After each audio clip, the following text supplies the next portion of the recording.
Tecno Spark গো2 একটি entry level বাজেটের smartphone. যাদের বাজেট 10 থেকে 11,000 টাকা তারা এই স্মার্টফোনটি কিনতে পারেন। স্মার্টফোনটির ডিজাইন এবং বিল্ড কোয়ালিটি অসম্ভব সুন্দর লেগেছে আমার কাছে, কারণ এর ব্যাক সাইডে যে ডিজাইন তা খুবই ভালো লেগেছে। ব্যাক সাইডে দুটি ক্যামেরা সেন্সর দেওয়া হয়েছে, অতিরিক্ত কোনো ক্যামেরা মডিউল দেওয়া হয়নি এর ব্যাক সাইডে। এটাই সবচেয়ে বড় ভালো বিষয়, আর এটা ব্যবহার করা উচিত নয়। আপনি যতগুলো ক্যামেরা সেন্সর দিবেন জাস্ট ততগুলোই থাকলে ব্যাক সাইডের ক্যামেরা মডিউলটা আরো সুন্দর হয়ে ওঠে আমার মতে। তো ব্যাক সাইডে দুটি ক্যামেরা সেন্সর ব্যবহার করা হয়েছে আর দুটি ক্যামেরা মডিউলও দেওয়া হয়েছে, যা দেখতে খুবই সুন্দর লাগে।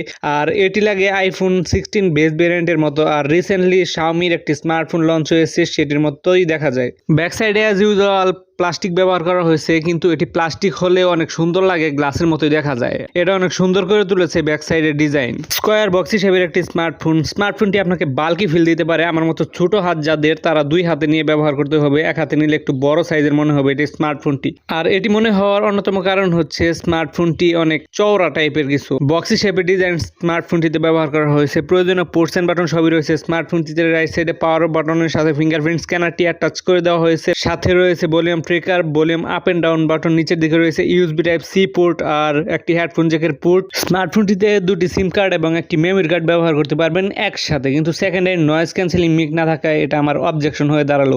আশা করি এই বাজারের স্মার্টফোনগুলোতে একটি সেকেন্ডারি নয়েজ ক্যান্সেলিং মিক দেবে, কারণ এই বাজারের স্মার্টফোনগুলো আমরা সব সময় কলিং এর জন্যই কিনে থাকি। ডিসপ্লেতে 6.67 ইঞ্চের একটি আইপিএস এলসিডি প্যানেল রয়েছে, যাতে 120 হার্টজের রিফ্রেশিং রেট রয়েছে, এবং এটি ডিসপ্লেতে প্রোটেকশন হিসেবে আছে গরিলা গ্লাসের একটি প্রোটেকশন, যা অবশ্যই পাবেন। আর পাশাপাশি একটি গ্লাস পেপার ব্যবহার করার চেষ্টা করবেন, যাতে স্মার্টফোনটি হাত থেকে পড়ে গেলেও তেমন কোনো ক্ষয়ক্ষতি না হয়। আর 10,000 টাকায় 120 হার্টজের রিফ্রেশিং রেট পেয়ে যাচ্ছে, এটা অবশ্যই একটি প্লাস পয়েন্ট এই স্মার্টফোনটির ডিসপ্লেটির জন্য। আর ডিসপ্লেতে ব্যবহার করা হয়েছে একটি পাঁচহুল ক্যামেরা কাটআপ, যা আপনার ডিসপ্লে ভিউকে আরও সুন্দর করে দিবে। যারা কন্টেন্ট ভিউয়ার আছেন, আই হোপ এই স্মার্টফোনটি আপনার কন্টেন্ট ভিউইং এর জন্য কিনবেন। আর কন্টেন্ট ভিউইং একটা ভালো এক্সপিরিয়েন্স পাবেন এই স্মার্টফোনটি ডিসপ্লে থেকে। আর যথাযথ ডিরেক্ট সানলাইটে হার্শ কন্ডিশনে আপনি তেমন কোনো ভালো পারফরমেন্স পাবেন, একটু স্ট্রাগল করবে ডিসপ্লেটি, বাট ইনডোর লাইটিং কন্ডিশনে একটা ভালো এক্সপিরিয়েন্স পাবেন এই ডিসপ্লে থেকে। ফ্রন্ট ক্যামেরার কথা যেহেতু উঠলো, এই প্রসঙ্গক্রমে বলেই দিই, স্মার্টফোনটিতে ফ্রন্ট ক্যামেরা ব্যবহার করা হয়েছে 8 মেগাপিক্সেলের একটি সেলফি সেন্সর। আর এই সেলফি সেন্সর দিয়ে আপনি মোটামুটি একটি পর্যাপ্ত আলোতে ভালো সেলফি তুলতে পারবেন। আর ব্যাক সাইডের ক্যামেরা ব্যবহার করা হয়েছে 13 মেগাপিক্সেলের একটি মেইন সেন্সর, আর এটাই একমাত্র সেন্সর ব্যাক সাইডে। যদিও দুইটি ক্যামেরা সেন্সরের মতো দেখা যায়, বাট সেন্সর একটাই। আর এটা দিয়ে আপনি ভিডিও রেকর্ড করতে পারবেন সর্বোচ্চ 1080p 30 fps।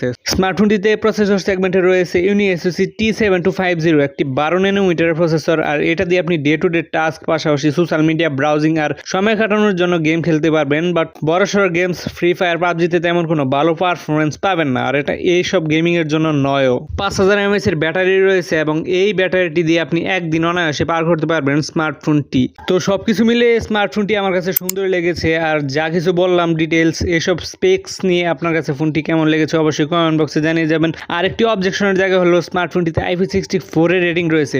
যদিও এটা IP68 এবং 69 এর রেটিং থাকলে অবশ্যই একটি প্লাস পয়েন্ট হতো ডিসপ্লের জন্য, কারণ আমরা অনেক সময় বৃষ্টিতে ভিজি, তখন স্মার্টফোনটি হয়তো বৃষ্টিতে ভিজলে সমস্যা হতে পারে। বাট IP68 বা 69 এর রেটিং থাকলে অবশ্যই একটি প্লাস পয়েন্ট হতো। আর এ বিষয়ে আপনার মতামত অবশ্যই দয়া করে আমাদেরকে জানিয়ে যেতে পারেন। তো আজকের ভিডিও এ পর্যন্ত। স্মার্টফোনটি সম্পর্কে ভিডিও কেমন লেগেছে অবশ্যই কমেন্ট করে জানিয়ে যেতে পারেন আমাদেরকে। আর এরকম ইন্টারেস্টিং ভিডিও হতে চ্যানেলটি অবশ্যই সাবস্ক্রাইব করুন।